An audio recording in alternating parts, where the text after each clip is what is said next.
awaladin sholifin. Ini bukan provokator, ini memang ya seperti itu.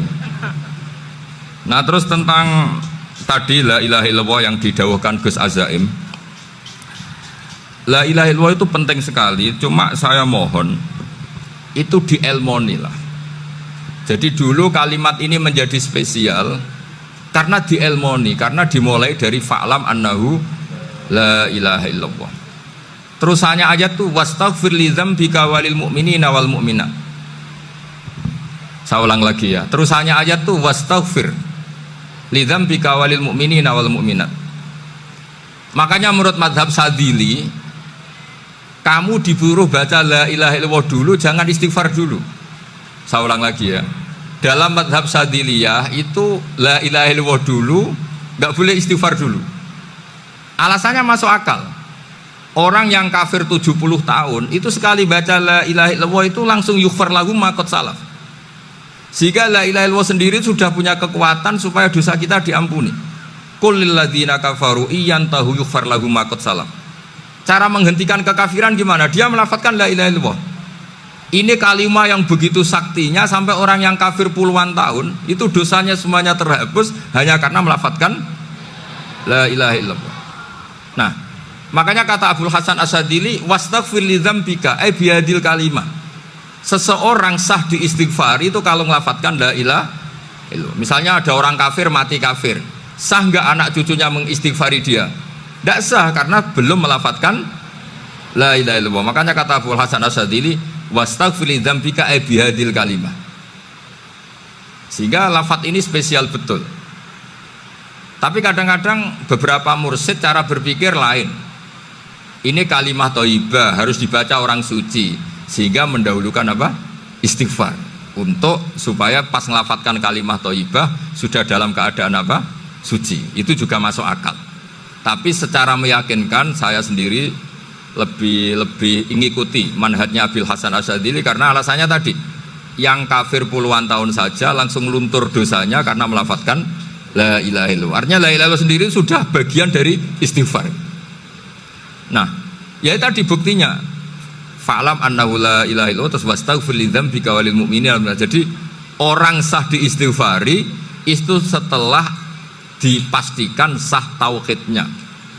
Jadi setelah tauhidnya sah yaitu la ilaha illallah baru sah apa? Diistighfari. Sehingga orang kafir, saya ulang lagi, orang kafir yang mati kafir anak cucunya tidak boleh apa? Tidak boleh menistighfari. Terus saran saya kedua, la ilaha illallah itu filosofinya itu nafyun li uluhiyati ghairillah wa isbatun li uluhiyatillah wahdah. Filosofi la ilaha illallah itu gimana? Menafikan semua selain Allah itu tidak Tuhan dan hanya menuhankan Allah semata. Lah itu caranya gimana? Caranya kita harus terbiasa ini, karena tadi saya dibilangin panitia ini rata-rata mustameknya atau mustamiatnya ini santri. Caranya gimana? Dilatih pakai logika. Saya berkali-kali cerita kalau ngaji, saya sekaligus kampanye. Allah itu Tuhan yang begitu fair. Untuk menjadi Tuhan Allah mempersilahkan, ada kualifikasi Tuhan. Jadi boleh dikompetisikan, itu boleh kata Allah. Gak apa-apa kamu ngaku Tuhan gitu kata Allah. Tapi nak ngaku pangeran itu paling gak ya direputasi lah, ada verifikasinya. Dimulai dari apa? Ya kalau jadi Tuhan itu setidaknya bikin langit bumi lah, aturannya gitu. Jadi kalau daftar bupati ya daftarlah ke KPU. Masa tahu-tahu jadi apa? Tuhan kemudian tidak punya prestasi bikin langit bumi. Sehingga Allah itu cara ngendikan itu ya fair. Qul ara'aitum ma tad'una min dunillah aruni madza khalaqu minal ardi am lahum syirkum fis samawat. Coba yang kamu tuhankan selain saya, prestasinya apa? Ketika saya bikin bumi itu apa ikut bikin? Terus am lahum syirkum fis samawat. Kalau bikin langit, kalau nggak bisa ya urun lah gitu. Urun semen apa urun bego, pokoknya urun lah gitu. Urun ora, gawe bumi ora, ngerti-ngerti ngaku jadi pangeran.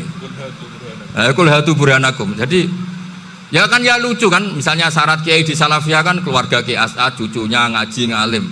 Orang keluarga Kiai As'ad terus aku kiai utama di Salafiyah. Oh mesti di penjara ya. Lah yo gak gawe langit bumi, gak ada prestasi terus ngaku sebagai apa? Tuhan. Sehingga fair. Makanya saya berkali-kali cerita, Jubair bin Mut'im itu punya anak namanya Muhammad. Ini sudah orang alim, Muhammad bin Jubair bin Mut'im. Itu cerita awala islami abihi. Mut'im itu orang pinter sekali. Saking pinternya dia jadi delegasinya orang Quraisy datang ke Rasulullah sebagai negosiator untuk membebaskan Asra Badrin, tawanan perang apa? Badar. Yang namanya disuruh itu pasti orang pinter. Tapi apa yang terjadi ketika nginep di masjid, karena zaman itu gak ada hotel, nanti jadi geger. Orang musyrik nginep di masjid hukumnya gimana? Bahsul masail tok. Zaman itu mau tidak mau. Kalau sekarang kan ada hotel, kiai juga punya wisma. Apa yang terjadi? Orang ini cerdas sekali. Dan delalah Nabi pas sholat maghrib itu baca wattur wa kitabi mastur sampai am khalaqus samawati wal ard. Ya kalau kamu jadi Tuhan ya setidaknya menciptakan langit bumi lah. Namanya jadi Tuhan ya ada persyaratan kan. Paling tidak punya reputasi menciptakan langit bumi. Atau kalau jadi Tuhan setidaknya reputasinya itu enggak diciptakan yang lain. Am khuliqu min ghairi syai'in. Ini jadi Tuhan kok punya bapak, punya ibu. Ini jadi Tuhan kok lahirnya di bumi. Ada tanggal lahirnya, ada tahun. Masa jadi Tuhan kok dulu buminya. Pokoknya walhasil tuh. Akhirnya Nabi ketika salam sholat maghrib, dia datang, ya Rasulullah, akalku habis oleh ayat yang barusan kau baca. Sudah saya Islam saja. Argumentasi selain Allah Tuhan itu batal. Itu, nah saya mohon santri-santri salafiyah itu baca Quran sampai seperti itu. Jadi jangan hanya khataman banyak-banyakan maksudnya. Ini bukan nyindir ini, ngamuk ini. Jadi ya khatamannya tadilah 1000 atau berapa lah, jangan banyak-banyak. Juga kasihan malaikat yang nyatet kan. Wong baru subhanallah alhamdulillah aja di teks hadisnya abad al malaikah gak ditetek. Itu baru subhanallah alhamdulillah itu sudah mencapaikan malaikat. Makanya saya wiridan tuh arang-arang kasihan malaikat karena nanti jadi itu ya ada madhabnya itu. Jadi kalau Gus Azaim sholat lama tak saingi sholat cepet itu sama-sama ada madhabnya. Yang cepet kayak saya tadi, setan pas tata-tata mau goda pas rukuk saya sudah itidal, mau goda itidal saya sudah sujud, pusing dia. Tapi jangan tiru, ini madhab yang agak-agak khusus lah, sudah cara orang Madura agak khilaf Gus. Khilaf ya, khilaf ini agak khilaf ini sudah. Tapi saya ingin lah, sampean kalau ngaji Quran itu dilatih berlogika. Jadi Allah itu fair. Nggak apa-apa kalian ngaku Tuhan tuh nggak apa-apa, tapi tunjukkan prestasi kamu apa. Aruni ma dakhalaqu minal ardi am lahum syirkun fis samawati. Am khalaqus samawati wal ard. Diulang lagi, am khuliqu min ghairi syai'in. Setidaknya kalau jadi Tuhan itu ya nggak butuh yang lain lah. Masa jadi Tuhan kok wujudnya saja butuh orang lain, butuh bumi, eksistensinya butuh makan, butuh minum. Makanya Allah cara meniadakan uluhiyah selainnya itu Allah itu redaksinya itu mengena sekali. Yaitu tadi dengan cara-cara seperti itu. Sebagian ayat disebutkan ma asyattuhum khalqas samawati wal ardi wala khalqa anfusihim. Wong Tuhan kok nggak punya reputasi bikin langit, bikin bumi, bahkan untuk menciptakan dirinya sendiri saja nggak bisa. Ya sudahlah, kamu nggak usah ngaku Tuhan, nggak level kata gitu. Akhirnya terus ditemukan Tuhan yang sejati, yaitu wal awwalu wal akhiru wal zahiru wal batin. Itu yang Mut'im ini tadi termasuk orang yang sangat cerdas sekali. Padahal itu bacanya bukan pas basul masail, enggak. Nabi pas sholat maghrib. Juga bukan pas ceramah, enggak. Tapi itu didengarkan.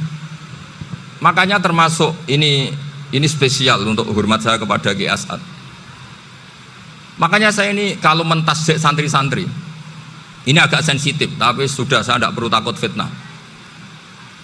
Saya termasuk kenapa saya ingin jadi ahli tafsir, tentu yang membentuk itu Mbah Maimun dan bapak saya. Bapak saya itu hafal Quran kayak hafal Fatihah, saking senengnya Quran itu. Mungkin bisa kamu saingi itu. Itu adalah orang kafir itu bisa paham Quran. Itu sangat menyinggung saya. orang kafir itu bisa paham Quran. Ketika Umar Islam itu karena mendengar apa coba? Mendengar apa? Quran. Dan itu masih kafir apa sudah Islam?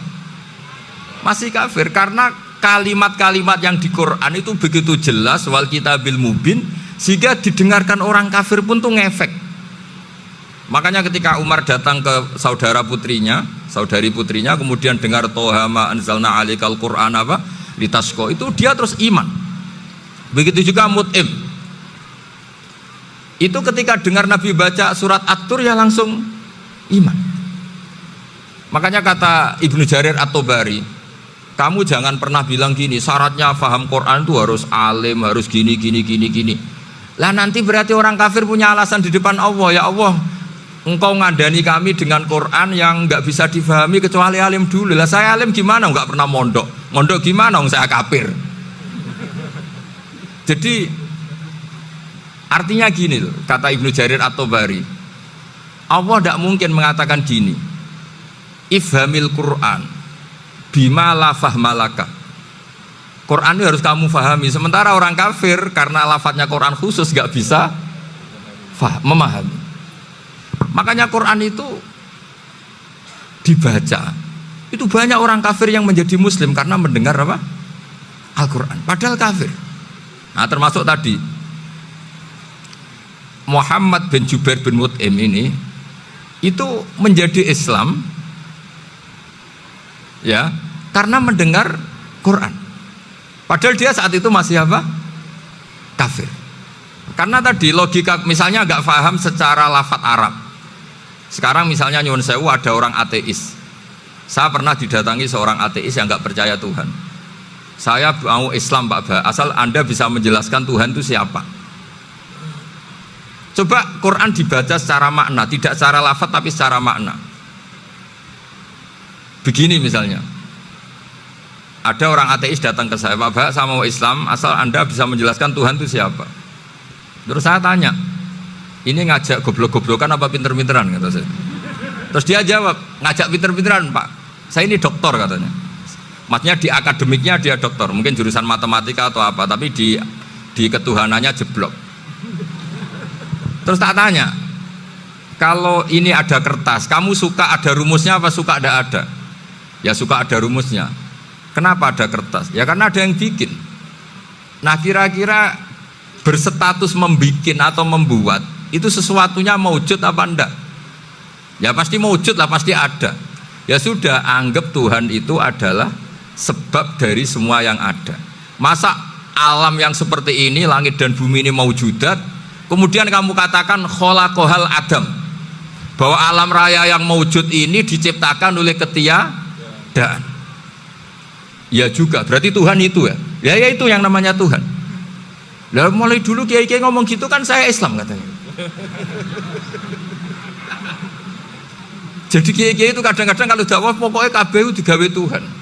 Beda dengan dakwanya orang-orang mantek. Orang-orang mantek itu kan nggak pernah nyebut Allah. Ini alam hawadis, labuda min muhdis. Meskipun mereka, nah muhdis ini menurut Islam namanya Allah. Tapi sebetulnya kan nggak langsung bilang Allah. Jadi tak kasih tahu, alam raya ini mewujud nggak? Ya mewujud Pak. Bisa nggak sesuatu yang nggak ada menjadi faktor wujudnya yang ada? Ya nggak bisa, namanya nggak ada itu nggak bisa jadi faktor. Nah itu hebatnya ulama-ulama kita ketika mengenalkan Allah itu siapa? Zat yang wajibil wujud. Jadi kita ini kalah pinter ulama-ulama dulu. Ya alhamdulillah kalahnya sama ulama dulu. Kalau kalah sama ulama sekarang isen lah. Jadi ulama dulu sudah pinter. Pasti pertanyaan dasar manusia, hadil maujudat itu man kholaqoha, siapa yang menciptakan? Kalau kamu langsung jawab Allah atau Tuhan, mereka pasti tidak nerima. Ya jawab saja hadil maujudat mesti kholaqoha maujudun. Nah berhubung maujud ini berstatus pencipta harus super. Lah super ini oleh ulama disebut wajibul wujud atau musabbibul asbab, yang oleh Islam dinamai Allah. Tapi kita langsung ngomong Allah, ya mesti aja bingungkan kan bagi yang bingung maksudnya. Ya saya mohonlah kalimat-kalimat la ilaha illallah itu diamatilah, diresapi sampai seperti penjelasan saya ini, sehingga punya kualitas ilmu. Karena syaratnya memang fa'lam, harus punya kualitas apa? Ilmu. Ilmu itu apa? Ma'rifatus syai' ala ma huwa alaih. Mengenal sesuatu sesuai detail-detail sifatnya sesuatu itu. Misalnya kalau Allah sudah jadi Tuhan, ya harusnya qabla kulli syai'. Masa Tuhan sama yang dituhani wujudnya dulu yang dituhani? Ditemukanlah sifat awal atau qadim. Makanya benar Gus Azaim tadi, kalau sudah bertauhid harus hafal akidah berapa khamsin. Dimulai apa? Wujud. Kenapa harus dikatakan wujud? Karena alam raya ini kadung maujudat. Hadhil alam maujudun. Masa maujudun khalaqahul adam? Masa maujudat khalaqahul adam? Nah, itu yang disebut am khuliqu min ghairi syai'in am humul khaliqun. Jadi saya mohon semohon-mohonnya, cobalah tradisi-tradisi lihat baru ayat ini dihidupkan lagi, sehingga kita baca Quran itu sekaligus menjadi orang yang sangat argumentatif. Karena Quran adalah qul falillahil hujjatul balighah. Dilatih. Jangan bosan, dilatih. Makanya kalau saya baca ayat-ayat seperti itu, cek fair Allah itu. Fair betul. Enggak apa-apa saya punya pesaing kata Allah, tapi yang imbang dong. Pas aku gawe langit ya bantulah, atau ada langit tandingan lah kira-kira gitu. Kalau saya bikin bumi ya ada bumi. Nah misalnya sekarang orang Cina bikin matahari, materinya dari mana coba? Dari yang sudah ada sekarang kan? Tetap saja agak ikut bikin kan? Tapi kalau Allah bikin langit bumi minal adam minal wujud. Kalau mereka paling rekayasa yang sudah wujud di otak-atik. Nah harus sampai seperti itu. Sampai kata Gus Azim kul hatu apa? Burhanakum tadi. Jadi ini cara-cara kita untuk menguatkan iman. Aruni madza khalaqu minal ardi am lahum syirkun fis samawati. Terus kata Allah, itu nih bi kita bimin qabli hadza au atharatim min ilmin. Kalau kamu enggak setuju teori ini kata Allah, cari kitab suci versi Anda. Aturan jadi Tuhan itu apa coba? Ya tetap saja semua kitab suci akan mengatakan di mana-mana Tuhan itu pencipta langit dan bumi. Jangan yang lahir di bumi jadi Tuhan. Jangan Lata Uzza jadi Tuhan. Jangan karena sakti jadi Tuhan. Nah ini di sini pentingnya ilmu balaghah, ilmu mantek yang alhamdulillah di pondok-pondok kita masih diajari. Makanya kata mantek sebetulnya ilmu akal hanya menemukan hadil maujudat khalaqaha maujudun. Nah yang maujud ini siapa? Ya wajibul wujud. Nah kemudian Islam menamai ini Allah Subhanahu wa ta'ala. Makanya ulama dulu itu kalau ngedikan Allah itu siapa? Zat sing wajibul wujud. Itu filosofinya luar biasa. Karena dengan seperti ini bisa menafikan teori ateisme bahwa alam raya ini diciptakan oleh ketiadaan. Makanya saya bilang tadi, ngajak goblok-goblokan apa pinter-pinteran gitu. Lah nek ngajak goblok-goblokan yang ini hadhil maujudat khalaqahal adam. Terus kita goblok bareng. Loh iya kan barang maujud diciptakan yang tidak maujud. Wong ora wujud kok mempengaruhi sing wujud. Ya monggo nak goblok bareng kata. Akhirnya, gak Gus, saya ini dokter masa kamu ajak goblok? Ya sudah pinter saja kata saya. Alhamdulillah karena debat kecil ini dia menjadi nyaman lagi dengan apa? Islam. Memang saya tentu gak bisa disalahkan doktoralnya karena di ilmu yang selain apa? Teologi gitu. Tapi kan polanya dia pasti pinter. Makanya ini sekaligus mengingatkan anak-anak lah. Kecakapan menjelaskan itu harus dilatih karena di antara kelebihannya Quran itu wal kitabil apa? Mubin, yaitu kitab yang punya kemampuan menjelaskan. Ini yang terakhir saya beri contoh. Terakhir ini penjelasan Quran. Dulu orang kafir itu cara berpikir itu begini, Muhammad, urusan kita ini banyak, problem kita banyak. Masa iya urusan yang banyak ini cukup dengan satu Tuhan? Kalau problem banyak ya Tuhannya harus banyak. Ada Tuhan pohon, Tuhan hujan. Ya kayak Cina itu ada Dewi Kuan Im keberuntungan, ada yang sial, yang pokoknya diurus yang banyak lah. Maka mereka bilang aja'alal alihata ilaha wahida inna hadza la syai'un ujab. Ini aneh, urusan banyak kok Tuhannya satu, ini aneh lah. Tapi Nabi secara sabar, dan yang diomongnya orang kafir. Tidak anak Mahatali, orang kafir. Jadi nanti kalau anak Mahatali gak paham Quran kebangetan, orang kafir saja paham. Akhirnya Nabi secara santai, secara rileks memberi penjelasan gini. Kalau Anda menjadi buruh, kalau orang Arab dulu bilang abdan, kamu suka enggak punya majikan banyak, perintahnya beda-beda, semuanya memaksa kamu untuk nurut. Sama punya majikan satu yang baik. Ya enggak suka lah Muhammad kalau majikan saya banyak semuanya berhak merintah saya, enggak enak. Majikannya satu saja. Terus kata Nabi, Tuhanmu itu majikan kamu. Kalau Tuhannya banyak kamu bingung, nanti perintahnya banyak. Akhirnya mereka paham. Dan itu segampang itu Allah memberi penjelasan. Daraba wa masalah rojulan fihi syuraka umutasyakisuna wa rojulan salamal lirojul hal yastawiyani masalah alhamdulillah. Langsung diberi analogi. Kalau kamu jadi buruh, punya majikan banyak yang perintahnya beda-beda. Kemudian jadi buruh yang majikannya satu, kamu milih mana? Ya milih satu Muhammad. Ya sudah. Kalau Tuhannya banyak, perintahnya banyak, kamu juga bingung. Langsung menjadi faham. Nah, ketika ada orang tidak ikhlas, Nabi cara memberi penjelasan juga gampang. Misalnya saya dikasih uang Gus Azaim 1 juta. Kemudian matur nuwun saya sama Pak Afif, aneh enggak? Saya ini orang aneh enggak? Orang aneh enggak? Itu Nabi kalau mencontohkan orang tidak ikhlas gitu. Kata Rasulullah, orang tidak ikhlas itu sebagaimana orang beli budak. Min kholisi malih, budak itu dibeli dari uangnya sendiri. Kemudian fa'amila hadal abdu, budak ini kemudian bekerja dan a'tohullatahu, hasilnya dikasihkan sama orang lain. Terus Nabi memberi percontohan, ayasurukum ayakuna abdukum kadzalik. Apa kamu suka kalau budak kamu seperti itu? Dulu orang-orang dulu kan beli budak untuk disuruh bekerja, terus disuruh setor apa hasilnya. Jadi budaknya kamu yang beli, yang biayai. Kalau sekarang mungkin nggak ada budak, gini lah. Saya nyuruh Zaid, tak kasih mobil, tak kasih bensin, tak kasih uang jalan supaya narik angkot. Hasilnya disuruh ngasihkan saya. Ternyata dikasihkan orang lain dan matur nuwun sama orang. Kamu suka punya budak seperti itu? Ya tidak suka ya Rasulullah. Ya ibaratnya seperti itu. Bumi yang bikin Allah, nyawa kamu yang bikin Allah, semua fasilitas dari Allah. Kemudian kamu menyembah selain Allah. Segampang itu.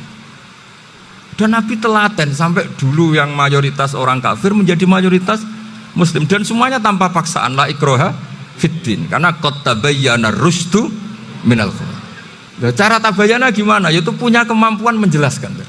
Wal kitabil apa? Mubin. Ini makanya saya mohon lah. Ini saya mohon semohon-mohonnya anak-anak ini kan kader-kadernya Mbah Samsul Arifin, Mbah As'ad, Gus Fawaid, sekarang Gus Azaim, semuanya harus punya kemampuan wal kitabil apa? Mubin. Sehingga diantara sifatnya Nabi itu fatonah, punya kecerdasan. Nabi itu gak pernah debat kalah, itu meskipun sudah terdesak gak pernah kalah. Pernah Nabi itu ngendikan la adwa wala tiarata, tidak ada penyakit menular. Ada orang yang mungkin kurang suka iseng, ada onta yang sudah gudiken dijejerno sama yang waras, ternyata yang waras jadi gudiken. Akhirnya Nabi diundang lah kira-kira gitu. Ya Rasulullah, kata engkau gak ada penyakit menular, tapi ini onta yang gak gudiken tak jejerkan yang gudiken ikut gudiken, berarti kan menular. Nabi santai jawab, faman jarrobal awal, lalu yang pertama gudiken ketularan siapa katanya. Wah kalau ini asli Nabi, ya sudah seperti itu. Jadi ngiranya dia menang karena yang gudikan pertama nulari yang kedua. Ternyata Nabi tanyanya lagi, faman jarrobal awala, yang gudikan yang pertama siapa? Oh ini asli ya maksud saya itu. Jadi Nabi itu gak pernah kalah, karena Nabi punya apa? Fatona. Jadi saya mohon, ya tadi makanya ini efeknya tuh khatamannya gak boleh banyak-banyak ya. Maksud saya kalau musim khataman ya gak apa-apa, khataman banyak-banyak. Tapi kalau gak musim khataman ya musim-musim tadabbur gitu. Tapi kalau ini musim khataman gimana monggo lah. Cuma saya kok kasihan malaikatnya tadi itu kok. Ya ngoten mawon, minta maaf. Assalamualaikum warahmatullahi wabarakatuh.